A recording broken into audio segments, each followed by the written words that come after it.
છીએ મંદિરે, ગાડી આવી ગઈ છે. ચાલો મારી સાથે, ચલો. હા, બહુ અંધારું લાગે છે બહાર.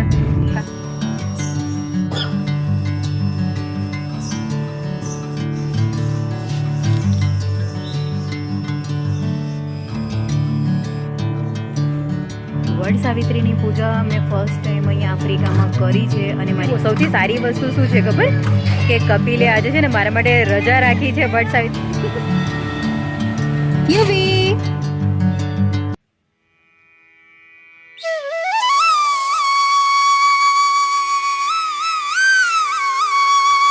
ગુડ મોર્નિંગ મિત્રો, જય શ્રી કૃષ્ણ. કેમ છો બધા? Welcome back to my YouTube channel.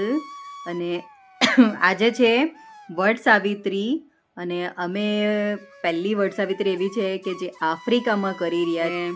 આરુષામાં મંદિર છે લક્ષ્મીનારાયણજીનું, તો પૂજા કરવા માટે અમારે ત્યાં જવાનું છે. તો અત્યારે સવારમાં બધા રેડી થઈ ગયા છે અને અત્યારે ઘડિયાળમાં વાગ્યા છે 8:08 હજી 10 મિનિટ વાગવામાં બાકી છે. અને બસ બંને બાળકો ઉઠી ગયા છે અને સવારમાં બાળકોને ઉઠવાનું બિલકુલ મન નહીં થતું, એટલે યુવાન જો કેવો ખોડામાં બેહી રહ્યો છે. પણ સારું કે મેં વહેલું ઉઠીને થાળી તૈયાર કરી નાખી છે પૂજાની. અને બસ હવે કપિલ ગાડી કરે છે એટલે નીકળીએ. ગુડ મોર્નિંગ કેમ Yana? Good morning. Good morning, જય શ્રી કૃષ્ણ, રાધે રાધે રાધે. કેમ છો તમે? કેમ છો તમે બધા? સારા છો ને? કો કમેન્ટ કરજો. કમેન્ટ કરજો. તમે બધાએ વડ સાવિત્રીનું વ્રત કર્યું છે કે નહીં લેડીઝોનો? તો જરૂર કહેજો. નહીં?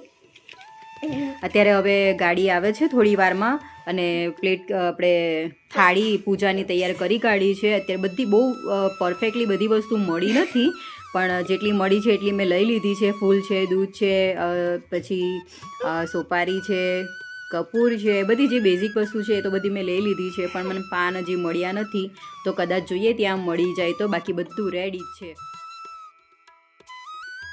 પૂજાની થાળી સરસ મજાની મેં તૈયાર કરી લીધી. મારી પાસે નાની થાળી હતી એટલે એમાં બધા જ બધું વસ્તુ સુંદર રીતે સજાવ્યું. થાળીમાં કંકુ, ગુલાલ, ફૂલો, ચોખા, કપૂર, માચીસ, અગરબત્તી, ઘી અને કોરો દીવડો રાખ્યો છે. સાથે જ તાંબાનો લોટો. હવે ગાડી આવે એટલે મંદિરે જવા માટે નીકળીએ તથા જોઈએ કે ત્યાં પૂજા કરાવે છે કે નહીં મહારાજજી.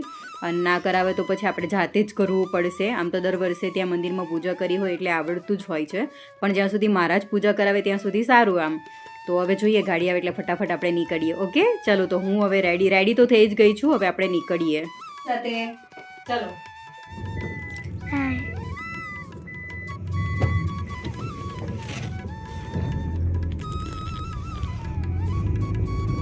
અડધા દિવરાતમાં નીકળે દેખાય છે કેમેરામાં.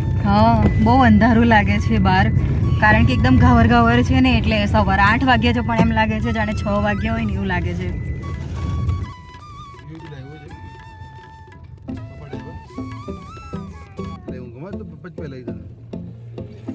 હવે ગાડીમાં બેસીને મંદિરે જવા માટે નીકળી ગયા છે. લગભગ 5 મિનિટમાં આપણે મંદિરે પહોંચી જ જઈશું. મહારાજજીએ અમને સવારે 8 વાગ્યાનો સમય આપ્યો હતો, એટલે બરાબર સમયે અમારે પહોંચવાનો પ્રયત્ન કરી રહ્યા છીએ. પણ રસ્તામાં એ વસ્તુ જો તમને નાની ખાસ બતાવી છે.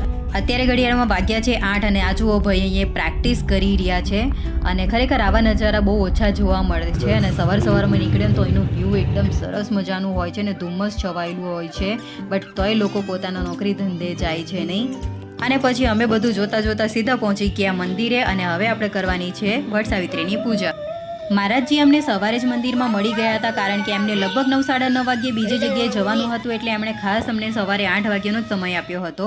સૌથી પહેલાં અમે પૂજાની થાળી સરસ રીતે મેં સજાવી. નજીકથી વિડીયો લેવાનું નહીં એટલે થોડું યોગ્ય નહોતું લાગતું, એટલે પછી તમને દૂરથી જ બતાવી રહી છું. મિત્રોની થાળીમાં પૂજાની બધી સામગ્રી ગોઠવી દીધી, દીવો પ્રગટાવ્યો અને દૂધ પાણી પણ સાથે લઈને જ આવી હતી, એ પણ મેં તૈયાર કરી રાખ્યું. ત્યારબાદ મહારાજજીએ વિધિ વિધાન પ્રમાણે મારી વડ સાવિત્રીની પૂજા શરૂ કરાવી. જેવી રીતે આપણા ભારતમાં પૂજા કરાવવામાં આવે છે લગભગ એ જ રીતે અહીં પણ એકદમ શાંતિથી અને સરસ રીતે મને પૂજા કરાવી.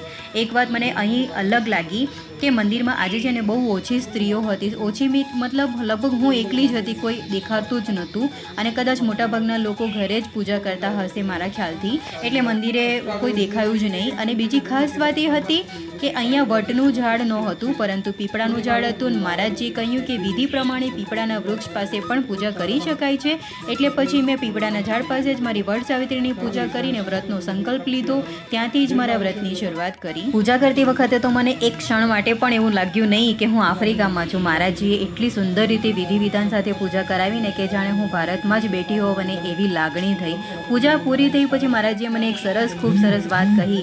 એમણે કહ્યું કે આપણે ભલે ભારતથી હજારો કિલોમીટર દૂર હોઈએ પણ આપણા સંસ્કાર, આપણી પરંપરા અને આપણા તહેવારોને જીવંત રાખીએ ને એ સૌથી મોટી વાત છે.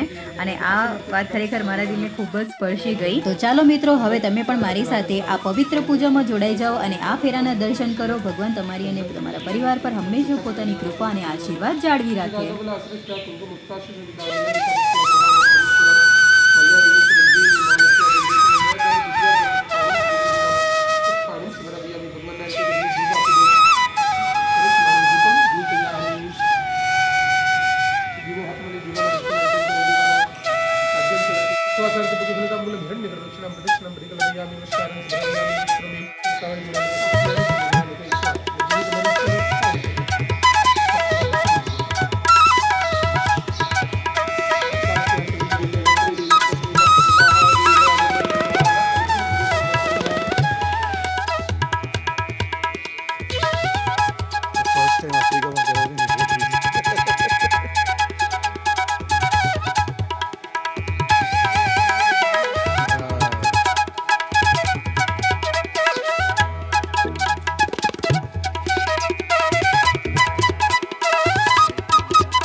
હવે વ્યાન અને યુવાંશ વહેલા ઉઠી ગયા હતા ને એટલે એ લોકોને એટલી ઊંઘ આવતી હતી અને રમવું પણ હતું, પણ ઠંડી પણ એટલી જ છે. બિચારા બાળકો પણ શું કરે.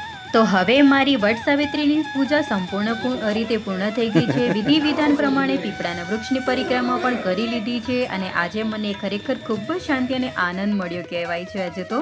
અને હવે મંદિરમાં જઈને શ્રી લક્ષ્મીનારાયણજીને ભગવાનના દર્શન કરીશું અને મહારાજજીના આશીર્વાદ પણ લેવાના છે. અહીં પીપળાના વૃક્ષ પાસે ભગવાન શિવજી પણ બિરાજમાન છે એટલે અમે ભગવાન શિવજીની પૂજા પણ કરી, એમને દૂધ અર્પણ કર્યા, ફૂલ ચડાવ્યા અને ભક્તિભાવથી પ્રાર્થના પણ કરી. અને આ રીતે અમારી વટ સાવિત્રીની પૂજા સંપૂર્ણ વિધિ વિધાન સાથે સંપૂર્ણ થઈ.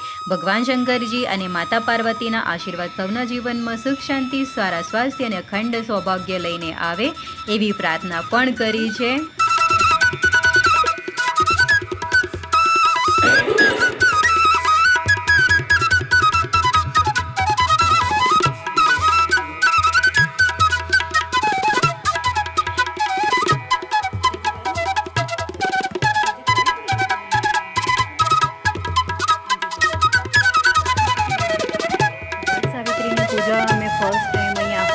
કરી છે અને મારી પાસે છે ને હકીકતમાં કહું મેં વિચાર્યું જ નહોતું કે મારી વટ સાવિત્રીની પૂજા અહીંયા થશે બી, પણ પછી એમ થયું કે અહીં આવી છું ને તો વટ સાવિત્રીની પૂજા અધૂરી કેવી રીતે છોડો, કારણ કે હું દર વર્ષે વટ સાવિત્રીની પૂજા કરું છું અને ઉપવાસ રાખું છું. તો પછી જે નવો અને કોરો ડ્રેસ હતો ને એ મેં પહેર્યો છે, કેવો લાગે છે જરૂર કહેજો. અને નેક્સ્ટ વટ સાવિત્રી આપણે સાડીમાં ઇન્ડિયામાં થશે અને અત્યારે તો બસ આ જ હતું અને વિચાર્યું કે અધૂરો નથી છોડવો બસ, એટલે પછી આપણે મેં વટ સાવિત્રી આફ્રિકામાં કરી છે આજે. તો બસ હવે આપણી પૂજા સરસ મજાની કરાવી. મહારાજજી બહુ સારા હતા અને બહુ એકદમ સારી રીતે મને પૂજા કરાવી અને બહુ ગમ્યું મને. અને મંદિર અહીંયા બહુ સારું છે, કોઈ બહુ ખાસ હતું જ નહીં એટલે બહુ સારી રીતે શાંતિથી પૂજા કરવા મળી. શિવજીની બી પૂજા કરી, મંદિરમાં બી પગે પડી લીધું અને ખરેખર આજનો દિવસ મારો સવારમાં બહુ સારી રીતે ચાલુ થયો છે.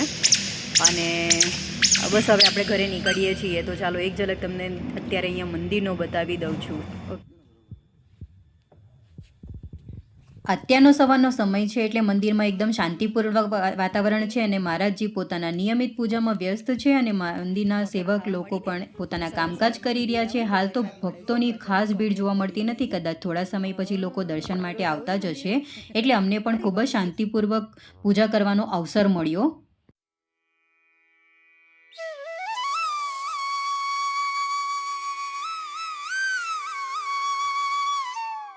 મંદિરની બહારનું વાતાવરણ પણ ખરેખર મનને મોહી લે ને એવું હતું. સવારનું ધુમ્મસ આખા વિસ્તારને એક અલગ જ સુંદરતા આપી રહ્યું હતું. ચારે તરફ એકદમ શાંતિ હતી, ઠંડો પવન હતો, કુદરતની એક અલગ જ સકારાત્મક અનુભૂતિ થઈ રહી હતી. સાચે? અરે યુવી બી આવી ગયો જો. યુવી આ બાજુ મજા આવી. યુવાંશને હિંચકો ખાવું બહુ જ ગમે છે નહીં? રમી લો થોડી વાર. હા. નતું ફાવતું અને મારે પાછું પૂજા કરવા જવાનું હતું. કઈ નહીં, અત્યારે રમી લો ને.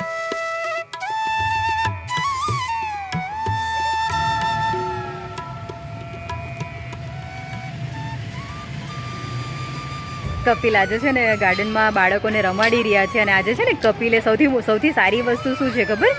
કે કપિલે આજે છે ને મારા માટે રજા રાખી છે. વટ સાવિત્રીની પૂજા કરાવશું અને હું પણ તારી સાથે આવીશ એમ કરીને. અને રજા મીન્સ મીટિંગ છે પણ લગભગ 1-2 કલાકની જેવી મીટિંગ છે, પણ પછી આખો દિવસ મારી સાથે. તો એ બહુ વસ્તુ સારી છે કારણ કે એમના સાહેબે એમને કીધું ને કે વટ સાવિત્રીનું વ્રત છે અને મારે જવાનું છે મંદિરે લઈને. તો એમના સાહેબે કીધું પૂરા દિવસની જ લઈ લે અને ટાઈમ સ્પેન્ડ કર તારી વાઈફ સાથે. તો બસ કપિલે આજે રજા રાખી છે ને મારા માટે બહુ સારી વસ્તુ છે. બીજું જુઓ, મેં કાલે રાત્રે મહેંદી પાડી હતી ને એનો કલર કેવો આવ્યો છે, મસ્ત આવ્યો છે ને. મને બહુ ખાસ મહેંદી પાડતા નથી આવડતું પણ જેટલી આવડે છે ને એટલી પાડી છે. ખબર નહીં કેવી આવી છે, કેવી લાગે છે. સરસ મજાની છે. બીજા હાથમાં છે ને એક હાથમાં મહેંદી પાડી લીધા બાદ છે ને બીજા હાથમાં બહુ ખાસ મહેંદી પાડતા નથી આવડતું મને. તો જેવી તેવી જ પાડી છે બીજા હાથમાં, પણ આ સારી લાગે છે નહીં? ચાલો હવે આપણે નીકળીએ થોડી વારમાં, બાળકો રમી લઈએ એટલે ઘરે જઈએ અને પછી આજે આખો દિવસ કેવો નીકળે છે જોઈએ. ઓકે ચાલો. તો હવે અમે ઘરે જવા માટે નીકળી ગયા છે કારણ કે હજુ ઘરે ઘણા કામ અમારી રાહ જોઈ રહ્યા છે. આશા છે કે આજનો વ્લોગ પૂજાનો તમને જરૂર ગમ્યો હશે. અને ચાલો હવે ઘરે જઈને છે ને સરસ મજાની આ લોકોને ચા બનાવીને પીવડાવું કારણ કે હજી બ્રેકફાસ્ટ એ લોકોએ કર્યું જ નથી નહીં? હા હવે કપિલને પાછી મીટિંગ છે અત્યારે થોડી વારમાં. હા ફટાફટ હવે ઘરે પહોંચીએ નહીં?